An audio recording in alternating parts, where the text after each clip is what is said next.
berpegang teguh. Ya. Mujizat-mujizat yang sering kita dengar, air menjadi anggur, itu perkawinan di Kana ya, di Kana. Bagaimana air itu sudah habis, anggur itu sudah habis.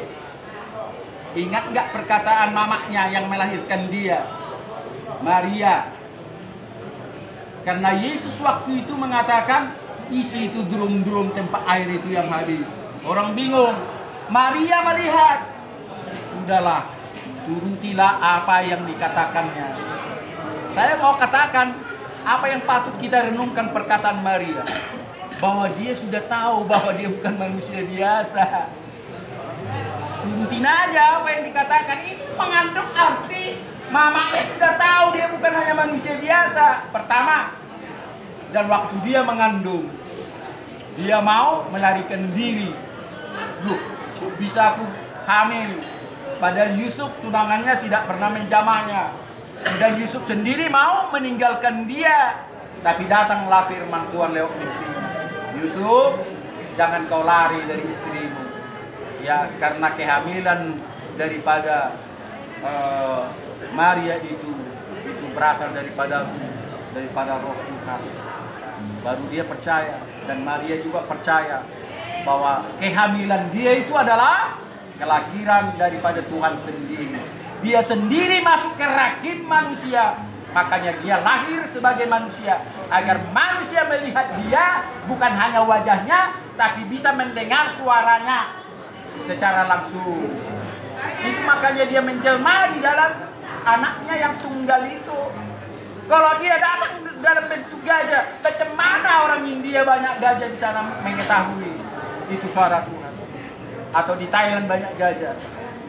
Mereka pun tidak tahu semua bahasa gajah, tapi datang dalam bahasa manusia sehingga kita mengerti. Akulah jalan kebenaran dan hidup. Tiada seorang pun sampai kepada Bapa kecuali dari bagaimana gajah mengatakan itu kepada saudara dan saya.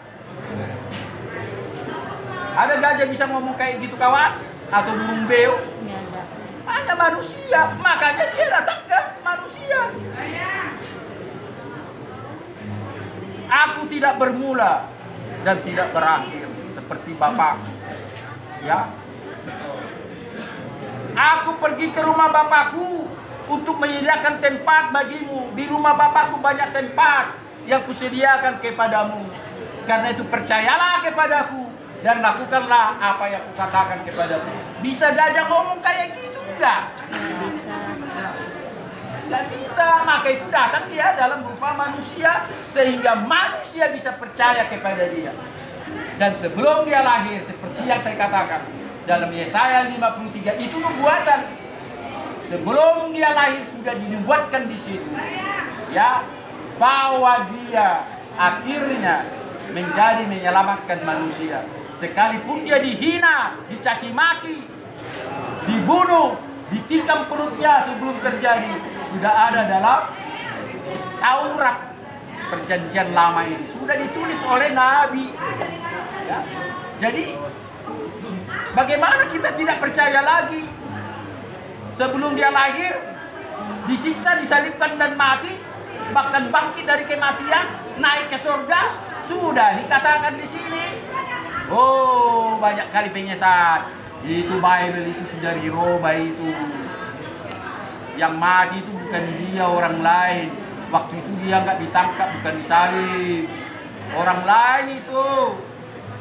Makanya dia tetap hidup. Datanglah si Thomas. Ingat Thomas? Setelah dia bangkit dari kuburan. Aku tidak percaya omongan kalian semua. Karena waktu dia menampakkan diri kepada murid-muridnya, Thomas gak lihat. Datanglah si Thomas. Sebelum aku mencucukkan jariku ke tangannya yang ditembus paku ini, sebelum aku mencucukkan lambungnya yang ditusuk itu, aku tidak percaya. Tiba-tiba datang nongol Yesus pada saat itu. Padahal rumah itu terkunci. Terkunci rumah itu. Bukan kata saya loh, tertulis di sini. Semuanya itu. Gak ada saya tambah, gak ada saya kurangi. Datanglah dia tiba-tiba nongol. tatkala mereka ngomong-ngomong gitu, hai Thomas, dicucukkannya tangan, oh iya betul, mana lambungmu? Ini dia. Disitulah dia percaya bahwa dia sudah bangkit dari kematian. Nah, saya mau katakan lagi, ya, begitu dia sudah bangkit dari kematian, mau naik ke surga, masih banyak juga belum mengerti firman Tuhan. Padahal sudah tertulis, ya. Detik-detik dia mau berangkat naik ke surga, sudah ada tertulis di sini. Sampai akhirnya untuk meyakinkan mereka siapa? Siapa yang meyakinkan mereka tercengang begini? Karena mereka heran-heran. Malaikat Tuhan, mengapa kalian melihat dia naik? Bukankah dia yang naik sekarang terangkat ke surga? Dia juga nanti yang turun. Sama seperti dia terangkat, demikianlah dia akan datang kembali. Beringatlah mereka dengan firman Tuhan yang ditulis oleh para nabi di Perjanjian Lama, di Taurat. Apalagi yang tidak saya sampaikan kepada saudara dan saya. Terlalu lama kita buka-buka gini, habis waktu kita. Di situ tertulis semuanya itu. Dan setelah dia naik ke surga, pada hari ke-50 apa dikatakannya? Aku akan datang kembali. Tetapi berupa Roh Kudus. Itulah Pentakosta. Turunnya Roh Kudus. Ya, bukan gereja Pentakosta saja mengaminkan itu, walaupun dibilang gereja Pentakosta di Indonesia, gereja Pentakosta di Indonesia, semua gereja mengaminkan itu, ya. Dan satu hal, jangan kita benci sama gereja Pentakosta. Gereja kita tidak tepuk tangan, di Pentakosta tepuk tangan. Banyak kali aneh-aneh lah. Makanya saya bilang bolak-balik, jangan percayakan dirimu. Jangan kau cari keselamatan ajaran-ajaran gereja, membutakan matamu terkadang. Ya. Karena apa? Karena apa? Itulah, ya, teologi dan tata gereja yang, ya, saya kira ini rencana Tuhan. Siapa yang bertahan, dia yang selamat. Siapa yang bertahan dalam keberbedaan ini? Makanya sering saya katakan, cari persamaan, jangan cari perbedaan. Jangan gontok-gontokkanlah kita mengandalkan gereja kita. Setting-settingan semua. Ya, ini apa adanya saya bawa ini kawan, bisa disuting ini. Ya, ini anggur. Tidak langsung anggur yang dari Israel ini kawan. Anggur saset ini ya. Oke. Udah pernah Anda minum ini anggur saset ini kawan. Ini air, tidak harus air dari Sungai Jordan nanti. Air juga ini kawan, walaupun nggak ada, saya kira beda. Cuma memang kadar air ini berbeda-beda pH-nya, ya. Siapa yang ahli kimia sini? Tetapi air juga ini.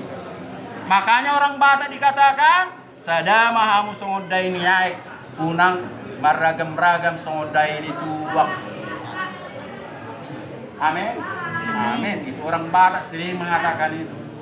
Ini air itu satu, walaupun pH-nya berbeda-beda, dianggap satu lah itu. Kalau tuak kawan, ada tuak jalan kangkung. Itu kawan-kawan dari India banyak di jalan kangkung, terkenal itu. Yang gak usah sakit hati saya bilang. Kalau orang bilang orang India tukang mau, sama orang Batak juga. Tapi belum pernah orang Batak saya lihat pagi-pagi subuh udah minum tua. Itu di jalan gereja yang dekat PAM. Ada situ lapo tua orang India situ, pagi-pagi sudah minum. Jangan terasa terusik ya, saya ngomong apa adanya. Saya bukan mengejek ya. Saya juga mau minum tua kok. Saya bilang saya nggak mau minum tua. Segelas 2 gelas. Orang hamil juga bagus minum. Diabetes dan sebagainya. Gak ada yang salah di tuak itu ya. Yang salah kalau Anda minum 3 teko, 4 teko, 5 teko. Harus bisa tidur di comberan. Kalau sampai enggak, harus berangkat pulang. Tunggu datang istrinya. Itulah yang salah. Tunggu datang anaknya. Itu yang salah. minumlah secukupnya. Sampai di Lapo Tuak pernah saya bikin ibadah, betul? Saya mau katakan di Lapo Tuak juga ada suara Tuhan di situ, amin. Amin. Jangan hanya di gereja, di penjara. Mana lebih mulia orang di Lapo Tuak dari penjara? Penjara. Hah? Tahu diri kan? Lebih mulia orang-orang di Mangocop sana, minum tua, sabu-sabu, daripada saudara yang terkurung di sini. Sedangkan firman Tuhan sampai di penjara, kenapa tidak di sana? Di situ juga kita sampaikan, di tempat Mangocop, WTS, di tempat orang mabuk. Lebih hina kita di sini dong, kita tidak bebas. Coba Anda keluar dulu sini, saya pengen tahu. Coba siapa yang sanggup keluar sambil merokok kau begini, patentengon. Orang huribak bisa kondisi di sana. Coba tunjukkan dulu kalau berani saudara. Terlepas saudara salah atau benar, nyatanya saudara tertawan. Itu aja lah kawan, saya tidak menghinamu. Kalau saya menghinamu, ngapain saya capek-capek di sini bui saya, keringat saya, mencuci jas saya ini juga uang saya, bukan uangmu. Beli roti ini pun uangku, anggur ini pun uangku. Tapi kuhina kau. Orang gila lah aku di situ.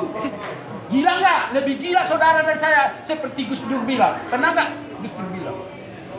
Aku aja tidak melihat pantatnya si Inul. Sibuk kali kalian bicara soal pantat si Inul waktu itu. Ya udah, kalau kau anggap harap, jangan kau lihat pantatnya. Aku pun tak lihat pantatnya itu. Sibuk kali kalian katanya kan, logat Medan. Hah? Jadi itulah kawan, ya. Firman Tuhan sudah bolak-balik, suara saya masih mantap. Ya, puji Tuhan, tidak sakit penyakit, walaupun memang tenaga berkurang, ya. Anak 3 tahun kawan, saya tidak tahu 7 tahun lagi saya masih seperti ini. Ya, mudah-mudahan kita nanti 7 tahun yang lalu, kemudian kita ketemu di sini dalam penginjilan. Bukan saudara menginap di sini lagi ya, tetapi kita sama-sama mengingatkan orang. Sudah, masih ada waktu kita sedikit lagi. Saya pengen tahu dulu buka-bukaan kita. Setelah saudara yang sudah beberapa kali mungkin angkat tangan menerima dia sebagai Tuhan dan Juru Selamat saudara. Mungkin saudara sudah pernah dibaptis atau belum. Jika saudara sudah pernah dibaptis, tidak usah lakukan sekarang. Cukup sekali. Saya tidak mau Anda terjerat. Cukup ikrarnya sekali, tidak usah berulang kali. Sama dengan saudara dan saya minta pengampunan dosa. Kalau Tuhan sudah mengampuni dosamu, jangan ingat-ingat lagi dosa. Malah dia marah. Ngapain kau ingat-ingat lagi? Aku aja tidak mengingatnya lagi. Amin. Amin. Jangan kau ingat-ingat lagi. Kapan kau bertumbuh? Kau ingat jatuhmu dulu. Kapan kau bertumbuh? Jangan kau ingat lagi itu. Sudah diampuninya. Jadi sama dengan tatkala saudara sudah dibaptis, entah cara apapun itu, diceplukkan katanya silakan, dengan percik pun silakan, bahkan dengan pasir pun silakan. Yang penting dalam nama Bapa, Anak, dan Roh Kudus. Dalam nama Dia pencipta langit dan bumi. Dan tidak harus dikatakan Bapa, Anak, dan Roh Kudus sebetulnya. Cukup pencipta langit dan bumi. Cukup juga. Tidak ada sekte-sekte harus. Karena satu pribadi itu. Ya, ada banyak orang mengartikan jadi orang yang menghujat Kristen jadi salah, jadi benar. Dibikinnya katanya segitiga kayak gini. Ya, tiga segitiga sama sisi. Ya, segi 4 rupanya nggak sama sisinya. Ada kayak gini. Apa kubik ya? Kubus ya sama. Ini sama. Jadi macam mana pula itu? Jadi berarti Tuhan itu bisa 3. Trinitas 4 kuartet dan 5 6 7 bisa sama bikin sisinya. Ada banyak itu menghujat ajaran yang salah. Jadi kita jangan salah mengartikan Trinitas. Ya, seolah-olah katanya 3 pribadi. Satu itu pribadinya, cuma dalam kenyataan kita melihat dia, ya, melihat dia sekarang, kita lihat dia dalam bentuk apa? Wajah enggak kan? Roh Kudus. Ini kita dengar dan kita lihat dia. Inilah Roh Kudus. Dia itu sekarang ini di mana-mana dia. Ya. Dia menjelma di dalam manusia, itulah anaknya. Ya, disebut anak kenapa? Bukan dia beranak. Karena memang dia lahir dari rahim seorang manusia. Dan tidak hanya kepada Yesus Kristus disebut anak. Saudara dan saya disebut juga anak. Jadi jangan sesat kita mengajarkan itu. Jangan pernah terombang-ambing. Istilah anak adalah karena dia mengasihi. Istilah anak adalah karena dia mewarisi. Hanya anaklah mewarisi daripada harta bapaknya. Makanya disebut anak. Dan sobatlah yang tahu apa yang dilakukan sobatnya. Ya, seperti yang wanita, kalian sama-sama wanita satu kamar, ini bersobatlah. Kalian tahu piyamanya mana, maaf kata juga sampai kolor kalian kan tahu di sini. Oh ini kolor Sipora nih, saya kenal dia pernah pakai kolornya. Ya, sedikit agak melihat apa sih, agak pugar, tidak salah kan? Oh ini itu sobat. Orang yang dekat sama kita lah yang tahu kebiasaan, termasuk makanannya dan apa semuanya. Tatkala dia tidur mendigur, sobat lain kita tahu karena dia di samping kita. Amin. Dia mendigur, dia tukang kentut, kita pun tahu. Saya buka-bukaan aja, dia sampai firman Tuhan. Polos-polos saja saya ngomong. Ya, sampai bau cengkok kita tahu. Bau pete, bau tua, kalau minum tua dia. Karena sobat kita, dia di samping kita. Itu makanya sobat, maka itu orang yang di dalam Tuhan sehari-hari mengenal nafas Tuhan dan Tuhan mengenal dia. Tuhan mengenal dia dan kita mengenal dia karena ada hubungan roh. Ini hati-hati ya, jangan sampai saudara gagal fokus. Saya ulangi sekali lagi, jangan sampai gagal fokus. Yang namanya sobat, saudara tahu nafas sobat mau bau jengkol atau apa? Satu, pakaiannya, cara tidurnya, sudah. Dia rajin sikat gigi, dia mandi nggak? Sekali-sekali atau mandi atau 3 kali sehari? Saudara yang tahu. Sudah, termasuk Tuhan. Dia yang tahu kita karena dia setiap hari beserta kita. Dan kita tahu juga dia karena kita merasakan kuasa dan penyertaannya. Termasuk saya ini. Sebetulnya secara tenaga saya nggak layak seperti ini. Saya seperti umur 25 tahun ya. Amin. Saya kalau jalan-jalan gini nggak begitu apalagi saya. Ya, kalau dulu mula-mula saya jalan-jalan gini ya, nggak apa-apa lah. Rindu juga saya jalan-jalan. Itulah namanya sobat. Apalagi kita sudah satu tubuh dengan dia. Satu tubuh dengan dia. Segala sesuatunya beserta dia. Makanya dalam Yohanes 15 ada di situ pokok anggur yang benar. Mintalah saudara cabang yang berbuah agar saudara dipelihara setiap saat. Jika saudara belum cabang berbuah, mintalah kepada dia, Tuhan, jangan potong saya dulu. Yohanes 15, jangan potong saya dulu. Sabarlah engkau sampai aku berbuah. Makanya mampukanlah aku berbuah, Tuhan. Itu saudara minta. Karena ranting yang tidak berbuah itu akan dipotong dan dicampakkannya ke dalam api. Caranya apa? Lakukan ini. Baptisan. Ya. Tanda engkau percaya, lakukan baptisan. Setelah itu kau dilayakkan untuk perjamuan kudus. Artinya kau sudah menjadi sahabat dia. Hanya sahabatlah yang bisa masuk makan bersama-sama kalau adat orang Israel. Ya, sampai sekarang. Ya, adat Israel kalau saudara bisa makan di rumahnya hebat kali. Orang Batak pun kayak gitu. Ya. Kalau udah makan bersama-sama di rumahnya itu penghormatan yang sangat besar. Ya, itu adat ketimuran. Jadi karena itu biar saudara dan saya bersama-sama dia memberikan makanan dan roti sebagai lambang tubuhnya dan anggur sebagai darahnya. menandakan saudara sama dengan matinya. Sama dengan matinya, jangan selalu kita tuntut sama dengan kebangkitannya, kuasa kebangkitannya. Tapi saudara tidak mau sama dengan kebangkitannya, jangan lupa, pertama kita harus sama dengan kematiannya, baru kita bisa menerima sama dengan kebangkitannya. Gak mungkin langsung. Saya ulangi sekali lagi, terakhir, ya, saya ulangi sekali lagi, mintalah dimampukan saudara untuk sama dengan kematiannya. Karena itu nanti perjamuan kudus, agar saudara bisa mengklaim sama dengan kebangkitannya, kuasanya. Tidak akan mungkin saudara mendapatkan kuasa kebangkitannya, anugerah-anugerah, karunia-karunia, tanpa saudara sama dengan kematiannya terlalu panjang.